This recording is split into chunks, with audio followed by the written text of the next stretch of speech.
joining us on the couch, up-and-coming, very funny comedian, Timmy Knapp. What's up, man? Thank you for having me, gentlemen. Thank you. Welcome. Honored to be here. Thank you. You're fucking all New Yorked out, dude. You have the Ranger shirt on. You have the Yankee hat on. Both teams suck now. I'm compensating. I spent 8 years in Los Angeles, so I'm compensating. I'm trying to get my New York back up. Yeah, just trying to pick up your New York game. Yeah, I found myself. I cheered for that fucking Kings goal last night. I was like, what? So did I. Don't worry. I was like, what has happened to you, you fucking pussy?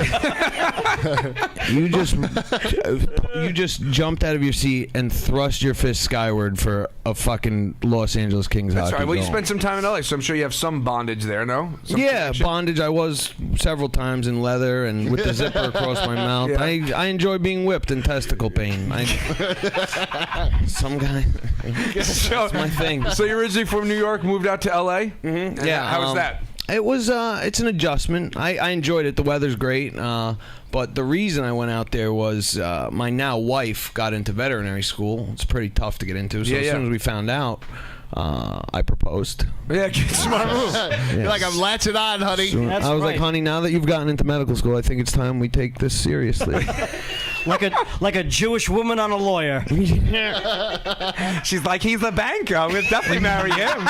He's a banker. Mother says he can come over for Rosh Hashanah. So is the comedy scene a lot different than New York? Because you see, I mean, a lot of the big comedy clubs are here in New York. You see a lot of the specials filmed in New York. You have the what's the fucking one? Louis. Yeah. A lot of them are based on New York. Is the comedy scene a lot different out there? I mean, what do you find the differences to be? That's a really good question, man. It's a little different in that you have less like big places to perform in Los Angeles. So I think like Madison Square Garden. Well, yeah, once I'm putting asses in the seats in the Garden, boy, right. It's going to be all cocaine and hookers. Nice. It's going to be amazing for all of us. I guess the biggest difference would be the places that you have to perform. People are laughing or not laughing, same as they do in New York. Right.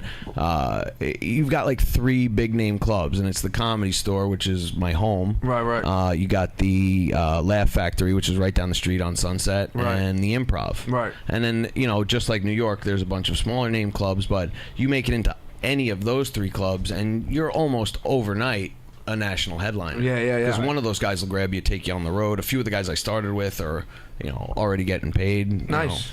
Yeah, and it's not like I'm not making money, but you married a vet, so you're good. Yeah, I don't need money or motivation or ambition or anything at this point. I'm married well, gentlemen. Which I recommend to all of you. Very nicely done. Yeah. That's very good.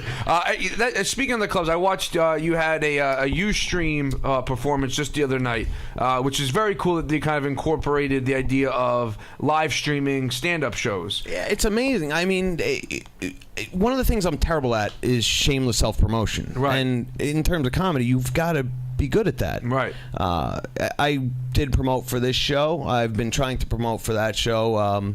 By the way, it's the Broadway Comedy Club. There you go. Every Sunday at 9:30 p.m. Me, Timmy Knapp, and some great up-and-coming comedians. But yeah, that's kind of like my East Coast home right now. Right. That's where I'm performing for the most part. It's tough to break in. You guys deal with comedy, so we do. You know what it's like trying to deal with comedy bookers and getting into the clubs. Right. It's a process. Just like LA. I've been to the Comedy Cellar before.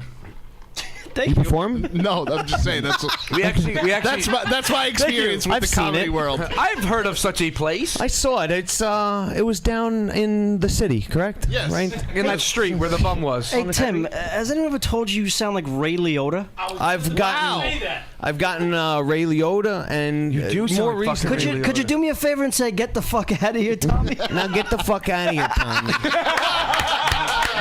That's awesome. That's awesome, Yes. bro. That's fucking great. Tom, now. It's funny because I got Ray Liotta recently about 3 months ago for the first time, but I've gotten it 8 times since then. Also. Right. Yeah, exactly. It's like as soon as you hear the one, now everybody for some reason it clicks. Well, maybe I was a tremendously fat guy until October. Maybe people are just more comfortable talking to me now. They don't feel like I'm going to bite them. Right. Like you're high on bath salts. Yeah, right. Which is a great story. But which, by the way, if I knew you could get high smoking bath salts, I wouldn't have spent all my money on real drugs. Right. Exactly. I went to fucking Bed Bath & Beyond and just gotten my rocks off. Yeah, that's it. So I was watching your Ustream performance, which was very funny, by the way. Thank you. But you know, the one thing you notice, and I think it's more of the underground scene, is that the crowd sucks. You know, I feel as though just watching it, people who, I mean, obviously when you're paying big bucks to go see like Dane Cook, or you're going to see these top shelf comedians, even if they're saying things that aren't exactly funny, people are laughing. Right. Whereas the underground scene, and tell me if you could attest to this, people are almost waiting for you to flop. Like they're sitting there, like I was sitting there watching the show, and I'm laughing, and I'm not even in the same room as you. I can't feel the energy, but the people are just sitting there like waiting, like just not laughing. It's funny that you did the thing with your tongue where you rolled it around your mouth, because I actually saw that. I was actually asking. That's my sign that afterwards, if you want to meet me in the bathroom, no, it was like that. A glory hole. It was like that. What's next, asshole? Be funny. Right. I saw a guy bomb so hard at the Comedy Cellar. Where there you go. You heard about it. You're outside listening. I've been there. No, but I saw this guy bomb so hard. He was like a writer, he actually came up on stage with a notebook, and he was just reading off of the fucking notebook and like telling his joke. This guy bombed so bad, I started feeling bad and just like laughing. I was the only one laughing. I was just going, ha ha ha. Like, don't you dare! I didn't know what to do. Don't you write that son of a bitch a pass. Nobody pity laughs for me when I'm eating my asshole out on stage. Well, yeah. But, I mean, isn't that a part of it though? Is getting your asshole fucking shoot out? Yeah, and, like, you got just it. learning to take the punches. Right, and it's a part of developing your timing and how that joke's going to be delivered. If you don't fuck that joke up a few times, you really haven't given it the time it deserves to develop. You know. Right. But joke writing for me has always been like a natural process. Like it'll be something funny that I discussed with guys like you during the day, right, and then trying to turn that into the one-sided conversation with a room full of strangers and make them laugh is, I guess, what would be considered the art. Right. Rocco, you say? Now, let's say, like, well, I'm sure you've never been heckled, but let's say if you are heckled, would you take the Bill Burr approach and abuse the fucking fans, or would you just write it off like? Play it cool, Yeah, I just to be honest with you guys, I'm not a crowd work guy. I don't do a lot of crowd work, but I've been getting into it because New Yorkers. Going back to the differences, Vinny. Right. New Yorkers are a little quicker to let you know vocally how shitty you are on stage. Absolutely. We don't well, pull yeah. I mean, we do the same thing with our sports teams. It's like, yeah. A-Rod goes 0 for 5. It's like, he's the fucking worst piece of shit ever. I hope he fucking burns in hell. That fuck. Yeah, and it's funny that Rocco brings up Burr because. First of all, Bill Burr is one of the guys that I actually got to meet from performing at the Comedy Store. Awesome. And he's one of the nicest guys I've ever met. He made time for these young guys. He would sit there and he'd tell us about his experience. It's like people in radio. It feels good. Yeah, it feels good to have a guy who's finally willing to turn around and give you the time of day. When so many aren't. Who are your comedy heroes? Honestly, Jim Norton, Opie and Anthony, Nice. I love those guys. Absolutely love those guys because they're huge fans of the show. They're great. I bet. They are. We're gonna start getting fucking phone calls. No, I'll be honest with you. Phone calls. Those guys will send those fucking maniacs. They'll stab you. I used to. Jim Norton was one of the coolest guys. I used to work at K-Rock when Opie and Anthony were there, and Jim Norton was one of the fucking coolest guys I've ever met. Him and Artie Lang, I could say hands down. Artie Lang, I met him in an elevator, and I'm not very easily like in that atmosphere. I met Howard Stern. You can't act like a fucking fan. You have to be a professional. Right. Yeah. And I met Artie Lang in an elevator, and he was the only person that I actually froze up to speak to, and I was like. I'm a huge fan of Dirty Work. I was like, you have a cult following of fans amongst me and my friends. He's like, oh, thanks a lot. He's like, you're an intern, right? I was like, yeah, I'm Vinny. He's like, nice to meet you. Every time I saw him in the hallway, hey, Vinny, how you doing, man? How's everything? Every single time. So it kind of goes back to what you said. You're fucking giddy, bro. No, but Artie Lang likes kids. Yeah, but it goes. You're also tell hot. the story about. Thanks. All right. But no, it goes. Yeah. My comedy hero, Patrice O'Neill. Fucking, God rest his soul. He started making fun of Vin for wearing a pea coat.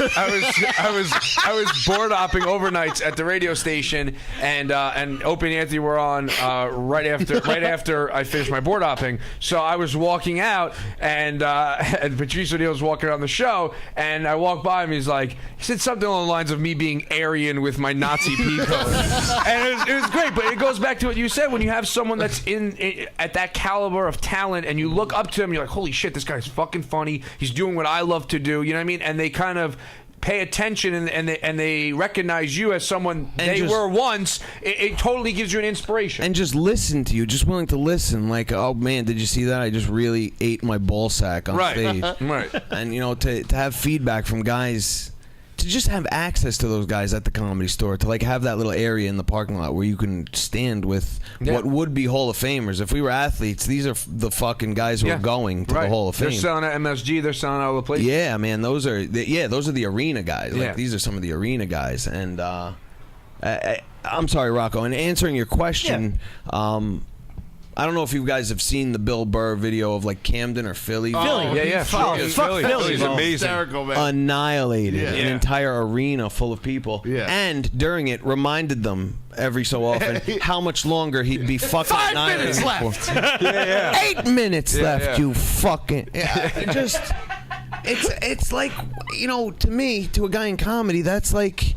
fucking looking at the Screamer or a beautiful piece. That's beautiful to me. Right. Well, that's because that happened because he was upset that they were booing. What's his name? It wasn't even related to him. I remember that. Don Irera. Yeah. Dom Irera, and he was pissed about it, and then they started booing him, and he just like exploded. Dom's amazing. Dom's another guy I had pretty decent access to at the Comedy Store. Oh yeah, that's cool. Yeah, good tipper. He's a funny guy, man. Swear to God, put a $20 bill in my hand every time I'd park his car, just because I didn't back it into another car. Well, like there you go. The fucking quote unquote the other retard. All right, we're gonna take a quick break. We got more. Should I do the Timmy thing? I'm sorry. Whatever. Timmys are notoriously gimps throughout history. So That's it. And we got some other shit. We're gonna eat Carmen's delicious cupcakes and some more. Where'd they go? I don't know. I think. Safekeeping. Yeah, right. You're eating them all. All right. 914-595-4871 or Skype us on Zadal's NY. We'll be right back.